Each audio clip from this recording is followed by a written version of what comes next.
off right now. Yeah, but all right. So yeah, Velasi Mooney. Uh, title of this lab is not really good nor evil. This is a concept for some reason as of recent I've really been thinking on. Like it's repeatedly been coming up and whatnot. Uh, yeah, it's just something that's just been on my mind, right? And when it comes to the duality of good and evil, me myself, I have heavily influenced ninth house in my own astrological chart. So, growing up throughout the majority of my life, I've always had a strong sense of morality, right? What is righteous, what is truth, what is dharma. I've had a real strong sense and display of these things in certain ways and whatnot, right?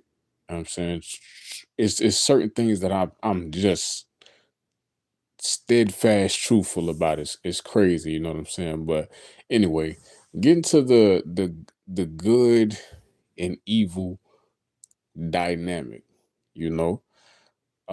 Spirituality, the truth isn't about good and evil. It really is, yeah. I mean, and it's something that I'm starting to realize more and more. And that may sound bad.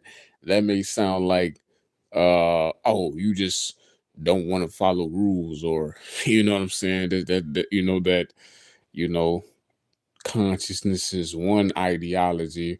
Is just something for people who don't really are too detached or Vedanta, head in the cloud, too much on some bullshit or whatever, and not necessarily grounded in reality, not really necessarily present in real life struggles or whatnot, right? Which I can respect that outlook, right?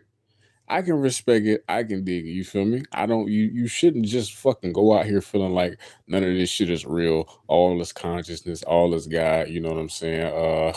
You feel me? You can do whatever you want, whatever you feel like you should do, and there's no consequence because this is all spirituality, right? Never saying that. You're definitely going to reap the consequences of whatever actions or whatever um, things that you happen to do without your life, things that you think, utter, whatever. You're going to reap the consequences for all of those things. You're going to reap your karmas.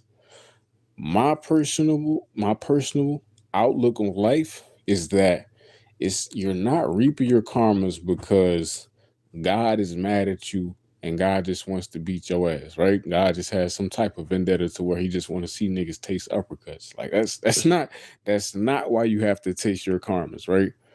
It's not why you have to suffer your karmas. The way that I look at it, this reality construct, this matrix that we find ourselves a part of, we're intricately connected to the matrix internally and externally, right? And based off of our internal fluctuations, based off of what we're putting into the external world, this pretty much by default inevitably sends ripples and waves of reaction back to you. It's you know what I'm saying? Like if you drop a stone in the pool, by default, inevitably, you're going to see ripples within that particular pool. It's not because the pool is happy, the pool feels like it's getting fucked. The pool, you know what I'm saying? The pool is stimulated, or the pool is just glad to fucking see you and ready to bust a nut. That's not why the pool or the action um does that, right?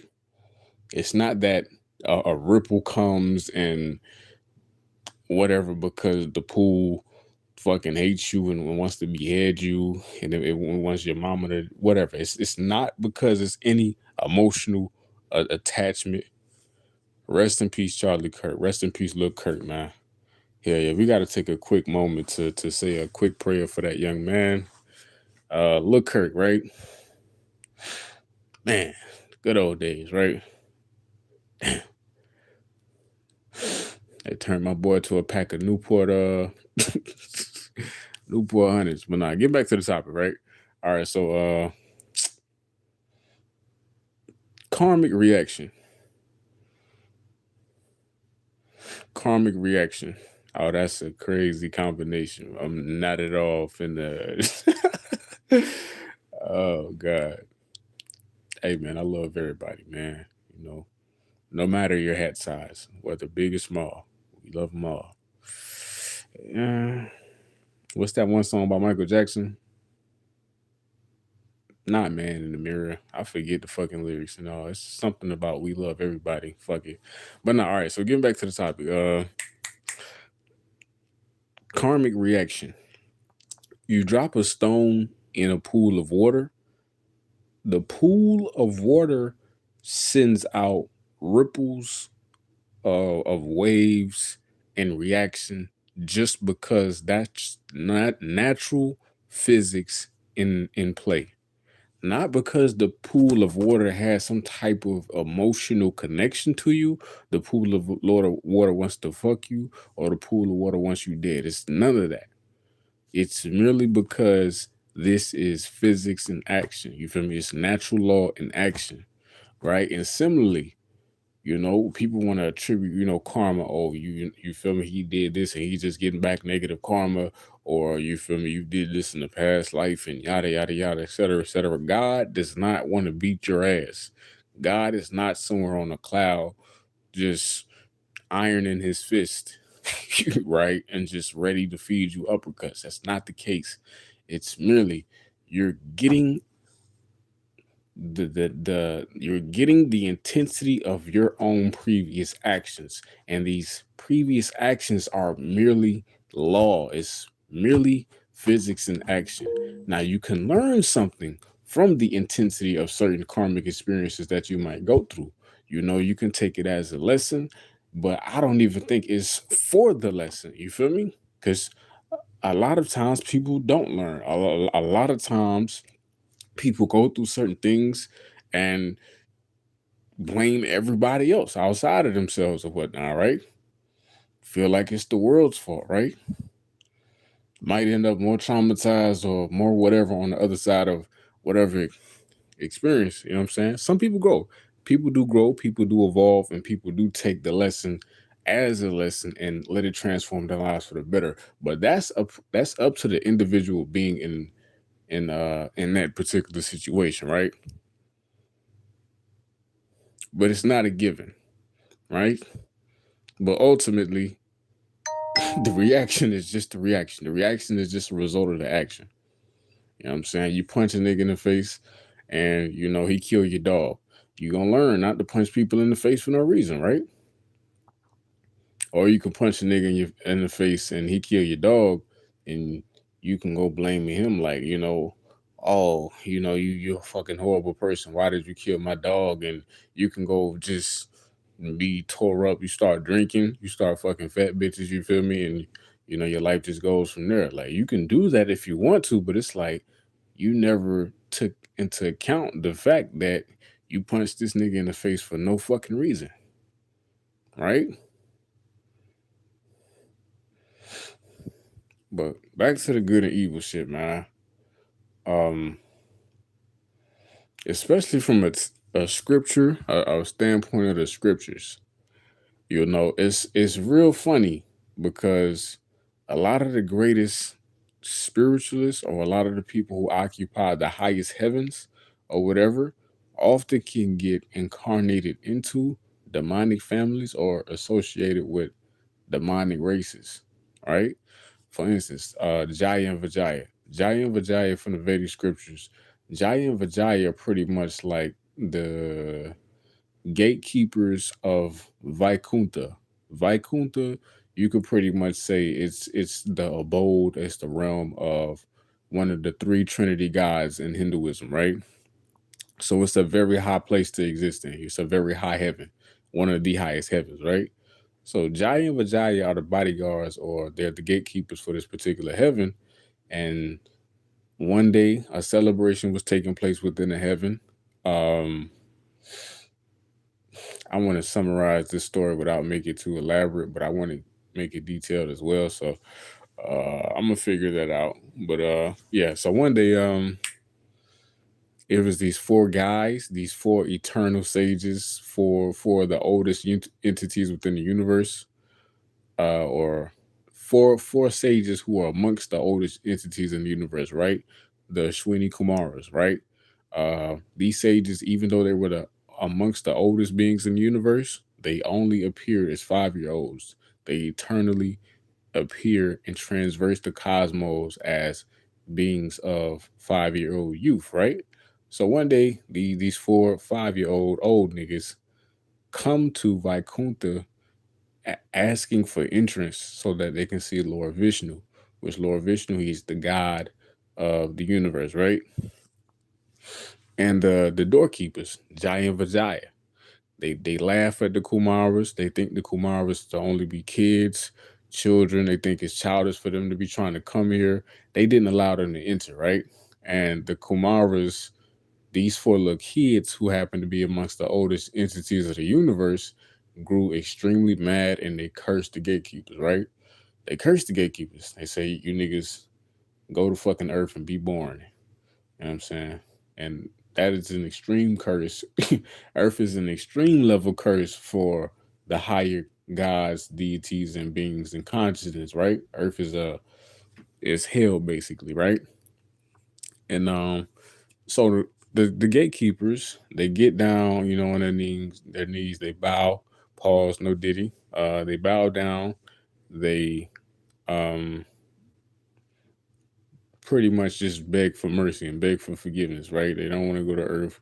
It's an extremely hard state to be within and to exist in and whatnot, right? And Lord Vishnu, the God of the universe, he comes out from his room or whatnot, and he sees what's going on. He sees that the Kumaras have cursed the gatekeepers, and it's just a bunch of commotion, a bunch of bullshit or whatever, right? And Lord Vishnu tells his gatekeepers, listen, I can't go against the curse of these sages, and plus what they did was right. They did you a just action. This is a justice in action. So Lord Vishnu says, I can give you two choices. You can take incarnation on the earth plane as my devotees and my worshippers for 7 lifetimes. And after the seventh lifetime, I'll bring your souls back to my loka, back to heaven, back to Vaikunta, and you can be with me once again. Or you can take 3 incarnations of a demonic birth, where you'll be my enemy, where you'll cause a lot of chaos and destruction and creation, right? And after those 3 births, y'all can still come back to heaven and be with me and be my gatekeepers, right? And Jaya Vijaya, which are twin niggas or whatnot, Jaya and Vijaya, they pretty much they say we want to do the demonic. They wanted to do the demonic births. They couldn't be away from Vaikunta or Lord Vishnu for 7 births. They felt like that was too long. That was too elaborate. So they accepted the path for the 3 births. They did the 3 births. Um, they took incarnation as the 3 births and pretty much became demons. Like uh, conquering the cosmos, causing a lot of deaths, chaos, destruction, hidden pussy, you feel me, alcohol, you know what I'm saying, King Von shit, you feel me, whatever you want to call it, right? Just causing a bunch of destruction and upsetting the balance of creation, right? Giant Vijaya, right? So 3 births is demons.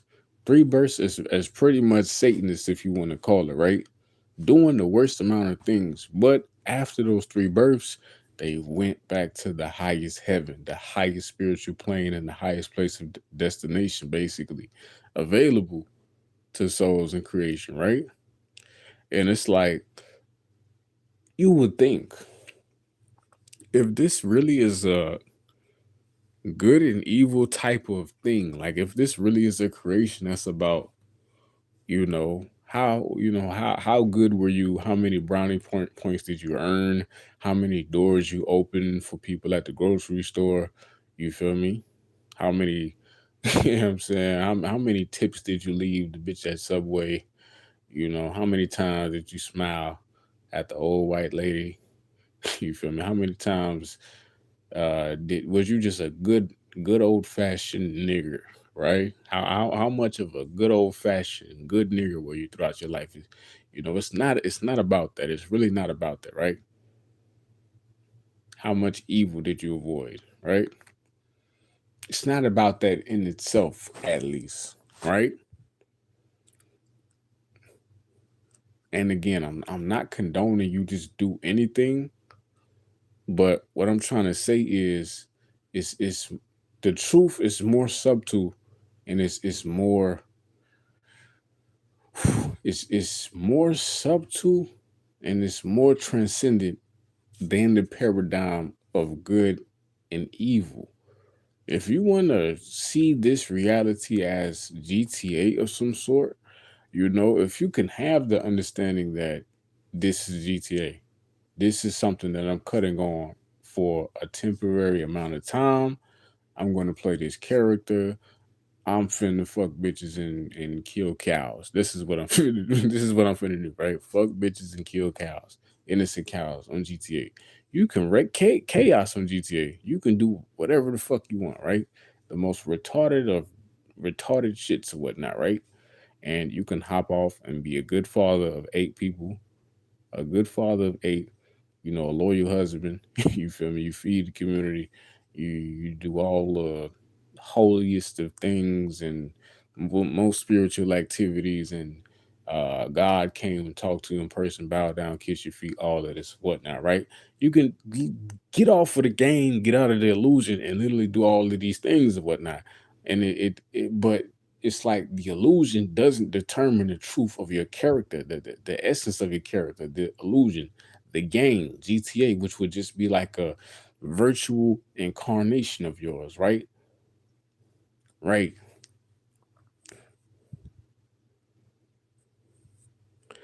I want to create some controversy.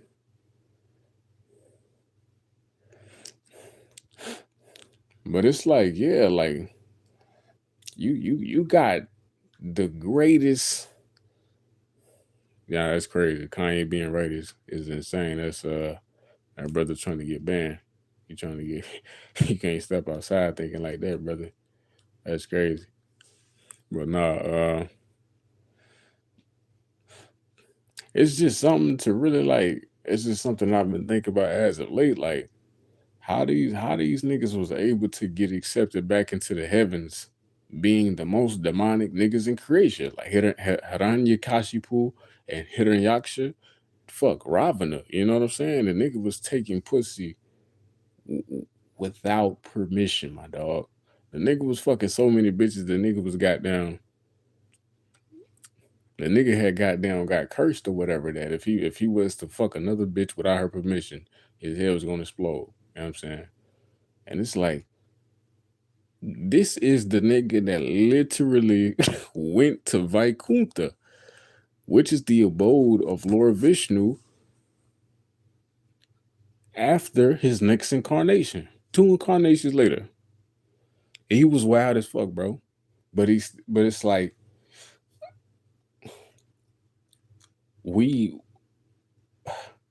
if we can what sin can one accumulate in a dream? What evil can you really do in a construct or in a false reality? What damage, what harm, what can you take away? What can you add on to? What effect can you really cause in something that never was real from the start? Right? Vaikunta, we don't really know, at least I don't know, right? Exactly how far away in consciousness is a plane such as, the abode of Lord Vishnu compared to the shit that we got going on here. We might just be roaches or microbials to these niggas or whatever, right? And they might just send niggas here to learn slivers of information or to to experience certain shit to fuck particular aspects of your psyche out of you. You know what I'm saying? Like the purge the bullshit that you might have in your mind, or you might feel like you entitled, or you might feel like you're a superior nigga, whatever the fuck, right? Niggas get sent here as a jail sentence to fucking reform yourself, right? To go through some shit to understand, damn, I'm not the nigga I thought I was. You know what I'm saying? Damn. You know what I'm saying? I actually I actually gotta stack these pallets up, and I gotta make sure they stacked up correctly. You know? Like it's a real humbling experience. But at the same time, it's not anything I feel like is too deep.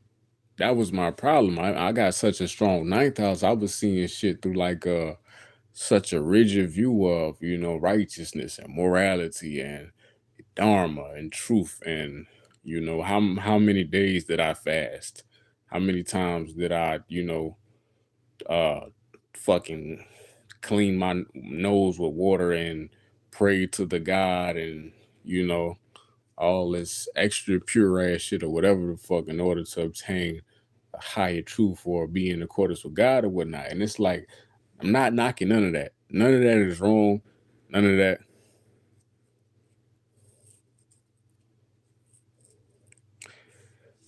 What if good is fulfilling one's dharma and evil is the adharma?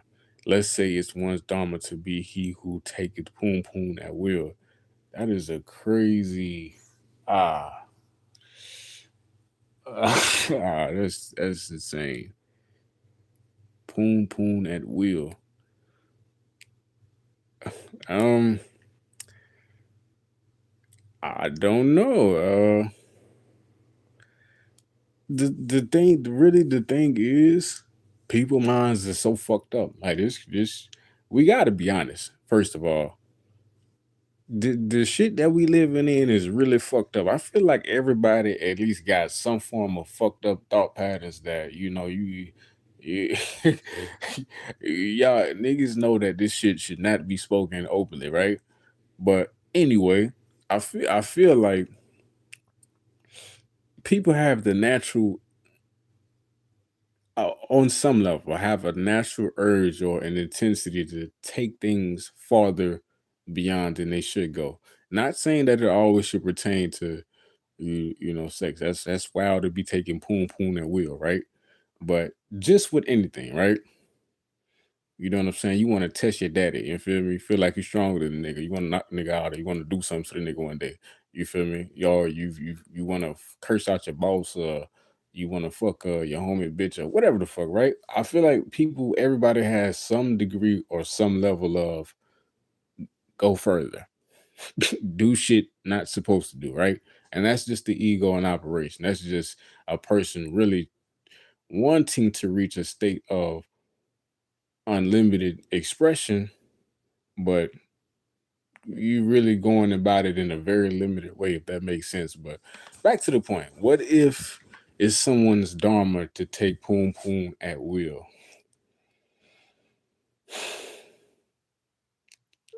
I would approach this from astrology, right? So what is dharma in astrology, right? Dharma 159, we can mostly put it in the ninth house, right? Ninth is dharma.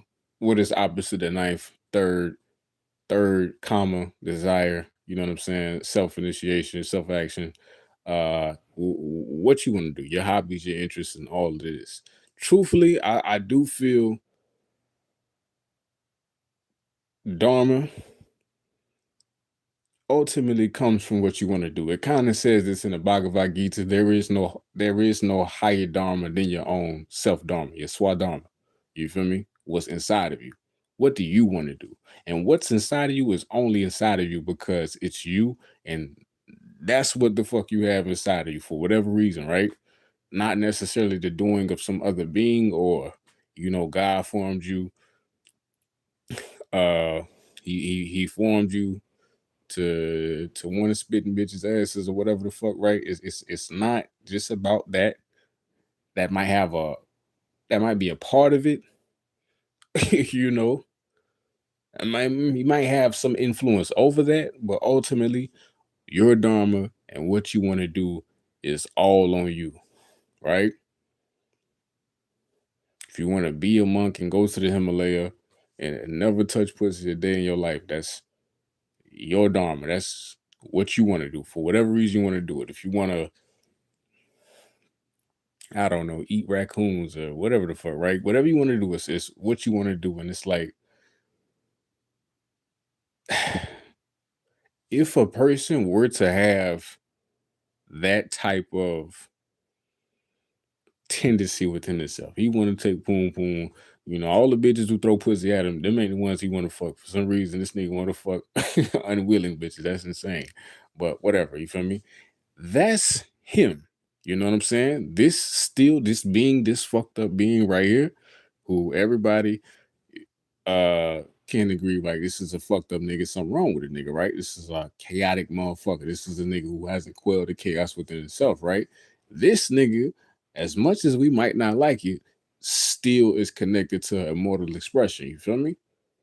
This nigga still has a mind. This nigga still has an awareness. This nigga still has a consciousness. And when you have that, all you can do is manifest the contents of the mind and the consciousness, whether you like them or not. Whether you like them or not. That's how powerful the mind is. And it's like this nigga ultimately, in order, I feel, to eventually free himself from the fluctuations of the mind, you just keep dreaming. You keep you li- you I a dream literally seems like it's just a recording of some sort. At a lot of the times, like you could go to sleep watching a certain movie, and if you watching a scary movie, scary shit might pop up in your dreams, or you feel me, whatever you was just watching or listening to, or conversations that you might have throughout the day, or you know what I'm saying, you fuck that one fat bitch that you've been dying to fuck for a couple months or whatever, right? These things might play out in a dream experience naturally, not necessarily because you go to sleep with the intention for you to think about this or for you to dream about this. It just naturally lingers in the mind, and it naturally plays out. The mind is a recorder of some sort, right? It has that tendency to naturally throw shit that you've already registered right back in your face. You know what I'm saying? Especially if it raises a certain level of enjoyment, reaction, or dopamine, whatever the fuck, right? Or cortisol, or stress. It just throws the shit back in your face that's charged with a certain level of energy in order for you to pay more attention to it, re-observe it, right? You observe these things to work these things out, to release these things. They say the goal of yoga is the cessation of conscious fluctuations, right? The cessation of the mind, the stoppage of the constant activity or the fuckery and whatnot. But I forget where this was uttered. I forget exactly what scripture. This might have been some saying of Yogananda. It had to be. He pretty much says, like, the process of spiritual evolution naturally, it takes millions of years, right? If a person does nothing, if a person takes up no particular practice or has no intention or whatever of evolving their self-consciously, right? It's a process that naturally will happen regardless, but it just takes millions of years, right? And they say Kriya Yoga is a system of spirituality that can quicken a man's evolution and help him attain self realization in this very lifetime or whatnot, right? But I feel like that the mind and it throwing pretty much everything you take in yourself back to you. Uh, it's it just does that just because that's just the nature of the mind. I don't think it's an intention behind it, to be honest. But the villain is a needed obstruction for the hero to legitimize his claim. Rama needed Ravana to be exalted in the eyes of man and God, government ordinance, department, generator, operator, destroyer. Yeah. Man, but it's like we can't even really say that. Rama was the good guy. you know, and shit, Rama himself, he felt guilty about killing Ravana. Rama He committed Brahmahatya when he killed Ravana. And he admitted himself, like, he killed one of the greatest devotees. Like Ravana was an ardent devotee of Lord Shiva, you know what I'm saying? A staunch devotee. And Rama, he really respected one of his heads that was said to just be a real pure, a real spiritually devoted head and whatnot, right? And yeah, he felt remorseful when he killed him, but Rama's birth itself, it was karmic in itself. I forget exactly what he did. He was cursed to be born as Rama. I forget the story. It was something about a bitch or something. I think he shit. I think Jalandhar. I think Jalandhar is the son of Shiva. I don't think this is a story. But what I'm remembering right now, Jalandhar is the son of Shiva. And the son of Shiva, he obtained hella level strength, conquered the three worlds, you know what I'm saying? Uh Fucking niggas bitches without niggas permission. What the niggas is gonna do about it? Not a damn thing, right? And all the gods, get to crying. They go to Brahma, they go to the different gods or whatnot to like, how do we stop this nigga or whatever, right? And um Sati, Sati Parvati Devi, right? She instructed the gods that in order to stop this nigga, or in order to get this nigga, the son of Shiva, from destroying or conquering the whole fucking universe, y'all have to corrupt the chastity of his wife or whatnot, right? So Vishnu was like, I got you. You know what I'm saying? I got niggas. I'm gonna fuck the bitch. You know what I'm saying? I'm fucking, you feel me? I'm gonna do this, you know what I'm saying? I know I'm the good, I'm the great God, you know what I'm saying? I'm the Lord of all lords or whatnot, but I'm gonna bust down, you know what I'm saying? I'm gonna bust down in the name of creation, right? So Vishnu disguises himself in a clone format of Jalandhar, and he fucked the bitch, right? And I think she got mad when she found out, and she cursed him to be born on Earth as Rama, and she cursed him that he will go through the separation from his wife and yada yada yada, etc., etc. But I think I'm lying. I swear to God, I think it's another story that's connected to that. Uh, but I do know that the Jalandhar story really happened, and Lord Vishnu was cursed for that as well. But either way, right? Rama, did he need Ravana? Is it for the sake of the story? I don't know. But I just mentioned that to say, like, even the niggas who so called good, they ain't even fully good. Even in, they you can't really call them truly pious. Even the niggas that's so called bad, the niggas that's so called evil or whatnot, right? Ravana, people saw him as he had a degree of purity about himself, right? Can't leave your bitch around him. That's just not an option, right? Especially if she a bad bitch. You gotta leave foes around Ravana, right? Right? Can't leave no tens or no nines around that motherfucker. But outside of that, he still had a certain level of purity and essence within his soul. And that's why I fuck with the Vedic text. I really do, man. They'll show you, like, Vyasa, especially in the Mahabharata, it'll really show you the character of niggas. Like, these is the Devas, these is the guys, these is the so-called best niggas of creation, and these niggas is causing the most of shit. Like, these niggas is causing the most bullshit. The Mahabharata war.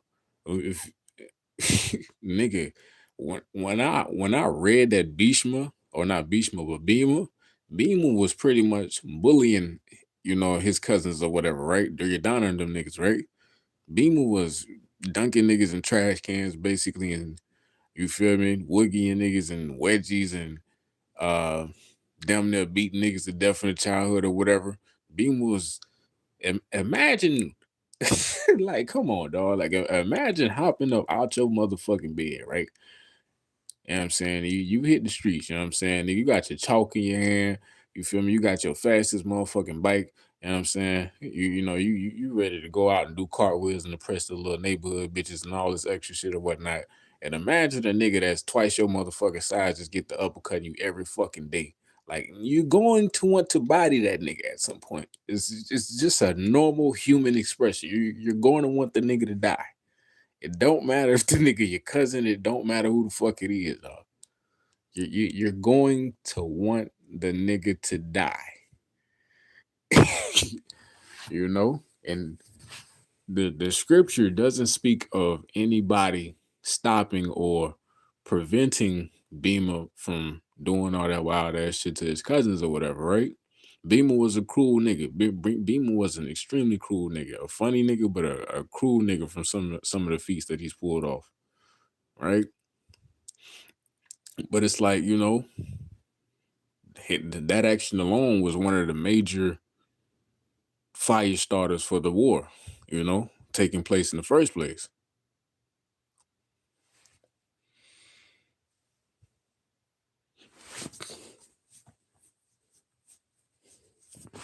It was a lot of times that shit could have been prevented, but the people who were so called good was just doing a bunch of bullshit. Dronacharya cut off or told a Clavier to cut off his thumb so that his promise to make Arjuna the greatest archer on earth could be lived through and whatnot. And that's like, if you take them niggas' names away and you just attribute it to regular niggas, you would be like, that's some whole ass shit. Like, what? Like, you telling me a nigga worked hard as hell? King Bali was in the Ramayana. But yeah, even you bringing up King Bali, you know what I'm saying? Like, bitch, like, Rama shot the nigga from behind. And it wasn't, people, people say because it was some type of karma, or I forget exactly what niggas be saying, but Rama shot the way that I look at it. If you read the scripture, the way that I honestly can only look at it, Rama shot the nigga because he knew he couldn't defeat the nigga. King Bali had a boon that whoever he fought, he would take half of their strength, right? He was an extremely exceptional devotee. He was a more powerful devotee of Shiva than Ravana himself, right? Bali had the power to conquer the three worlds. Bali damn near, I mean, to be real, Bali might be the Vedic Sun Wukong. Only thing is, Bali didn't have an ego. Bali was a real devotee. Like he had a real bhakti aspect about him. You know what I'm saying? Like Bali was the embodiment of an exalted Mars. You know what I'm saying? Somebody who just wants to serve for righteousness and truth. Bali was damn near a stronger Hanuman. I don't know why people don't talk more about Bali, but yeah,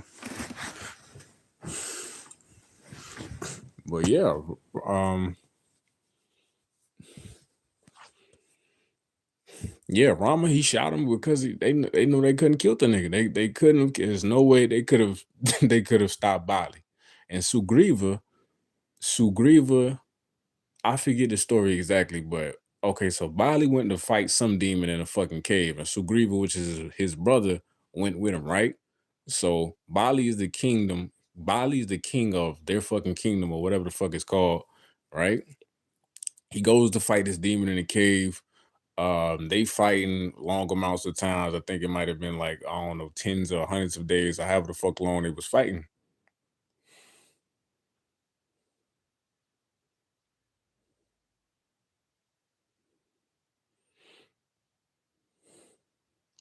Oh, it is multiple Balis. It's more than Bali. It's more than one Bali. So Bali in the Ramayana is Bali. Sometimes they call him Vali. Uh,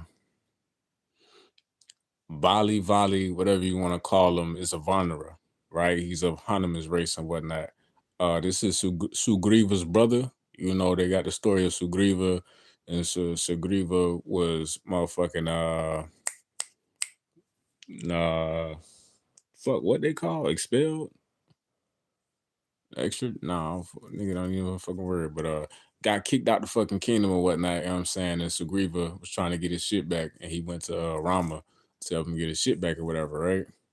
But Vali, again, he had damn near a boon that made him fucking invincible. Like whoever you fight, you take half of their strength, and you already strong as shit, right? You're not fucking with a nigga. But yeah, so Bali he went in the cave, and he went to fight this demon. They get to fight for however long they fight. And Sugriva, this is the way that it's described or it's mentioned in the scriptures.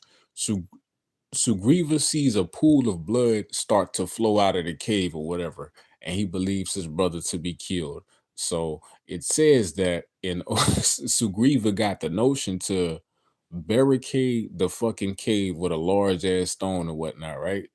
So Sugriva, he places a stone over the cave to block the entrance, and then he gets the thought, "Oh, I must protect my motherfucking kingdom."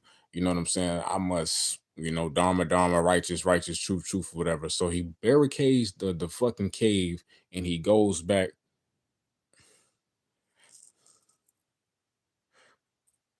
Yeah, yeah, yeah. Bali. They switching the names out or whatever. But that V and that B sound we got now interchangeable or whatnot. But yeah, Sugriva, he goes back to the kingdom, and he pretty much takes it upon himself to become the new king or whatever.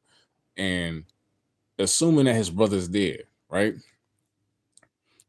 Bali somehow escapes from the cave. He gets back and figures out his brother's on the fucking throne or whatever. He assumes that his brother purposely did this shit, purposely barricaded the wall just so that he could have the kingdom, and he expelled his brother, right? But I'm not gonna lie, I don't know what nigga wouldn't think the same thing.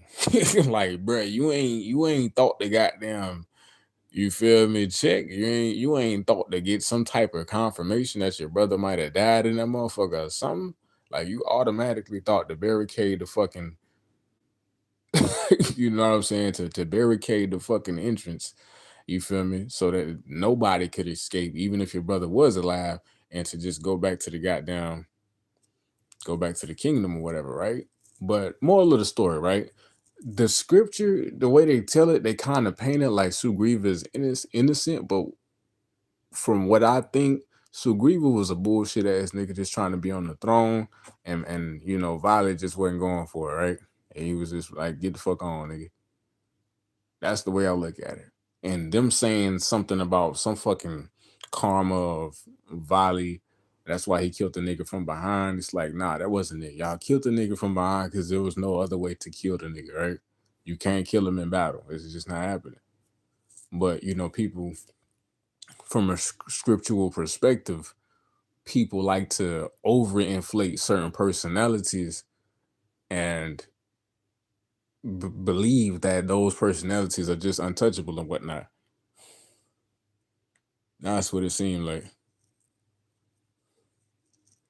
Yeah, the Vonneras is them some wild niggas, nah, most definitely. But I shit even at a Mahabharata for real. Like people wanna, big dog Arjuna, which I do.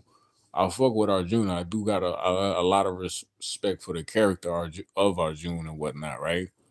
He was a nigga that was in real control of his senses. He was really about Dharma, like dead ass. But Arjuna wasn't the best archer. He just wasn't. You know what I'm saying? You had Karna, you had a Clavia before he lost his thumb or whatever.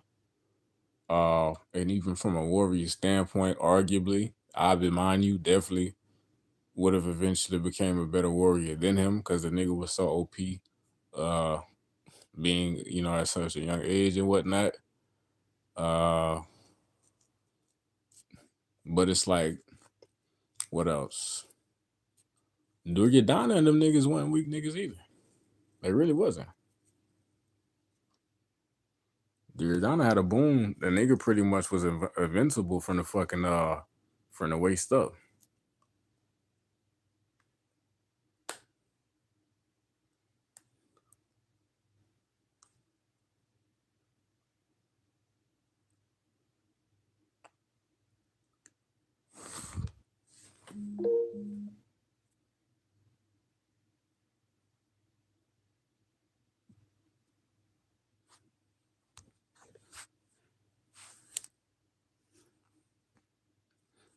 But yeah, goddamn.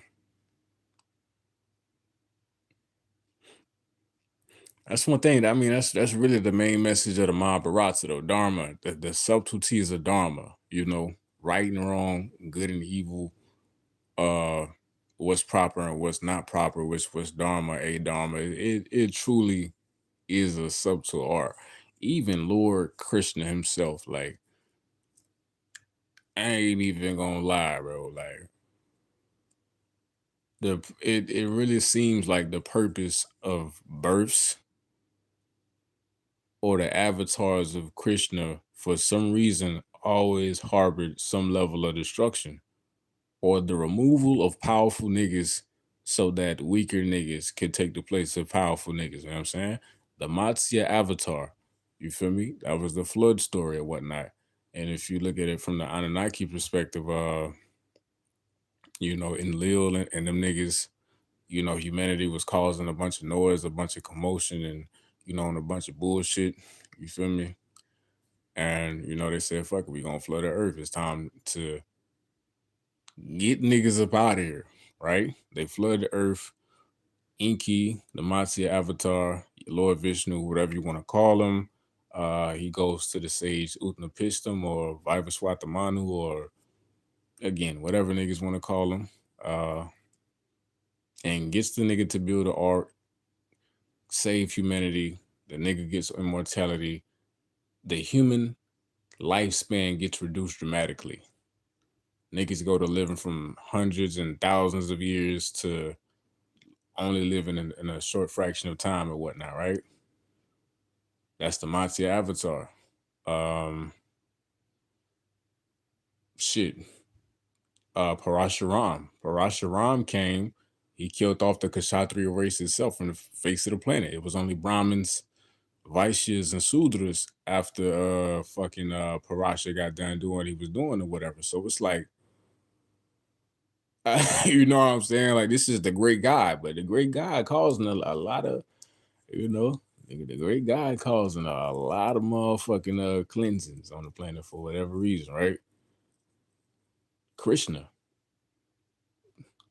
you know, Krishna pretty much facilitated and made sure he wasn't really the instigator or the cause for the war, but he did play an instrumental part into making sure all the niggas die, even his own niggas, the Yadava race. I thought he mentions in it's either in the Mahabharata or the Bhagavatam. He mentions, you feel me? I cannot leave my race of niggas behind because if I leave these niggas behind, they're going to completely dominate the future races of this planet or whatnot, right? The goal in mind is to reduce the capacity of man. I believe to reach a more controllable creation, right? Because back in the times of the Ramayana, the Mahabharata, you had many different niggas who was rivaling the gods. You know what I'm saying? You had many different niggas who was contacting the guys like, you know, you would contact your homie or you feel me, you would talk to a brother and subjugating the three worlds and just becoming OD powerful and whatnot. And it's even in the Mahabharata, the Shwini gods, Indra, I think Vayu or some other guys or whatever, they went to Lord Brahma and they complained about humanity. They complained about the human lifespan pretty much Like these niggas is damn near mortal. You know what I'm saying? And it's damn near no distinction between humans and gods anymore. Like you got to do something about this. Like niggas is OP powerful. You know,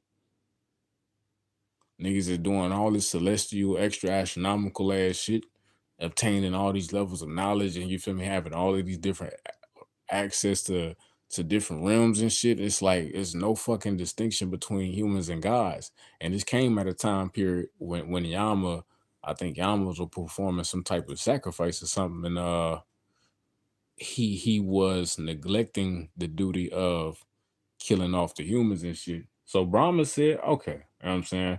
Well, Brahma first said, y'all don't gotta worry about them.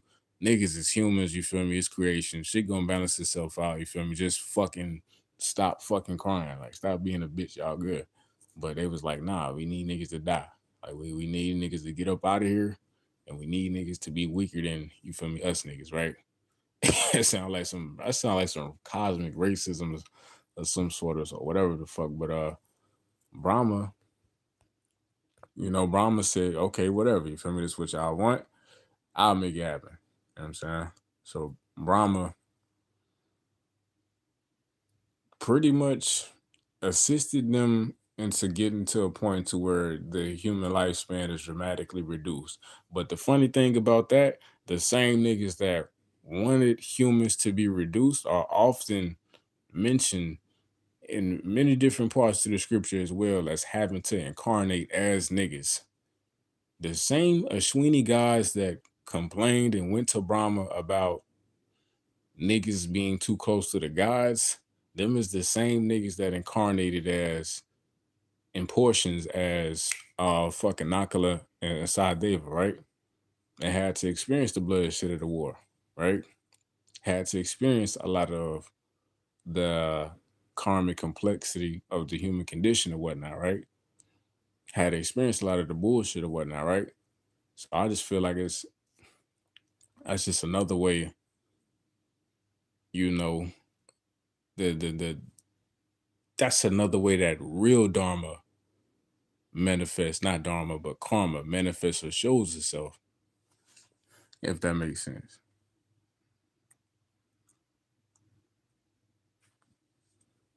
Like y'all niggas wanted something and got exactly what you wanted, just in a way that you didn't really expect it.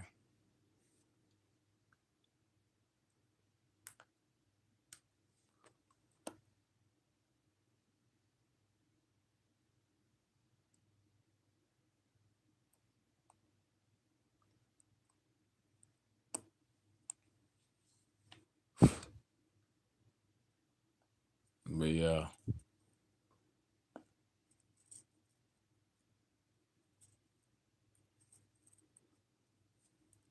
the subtleties of dharma.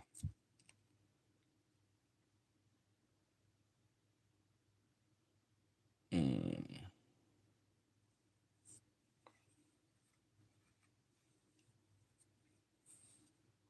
It's really hard to make out, the nature of Lord Vishnu damn near. I ain't even gonna lie. You used to be talking about Shiva and Kamakya and all these, the Ugra Devatas and whatnot, But it's like, damn, bro. Like Vishnu pop up. I said, a whole bunch of shit do be happening with Vishnu pop up. But shit, I'm gonna go ahead and pop up off here. Uh Velasquez morning.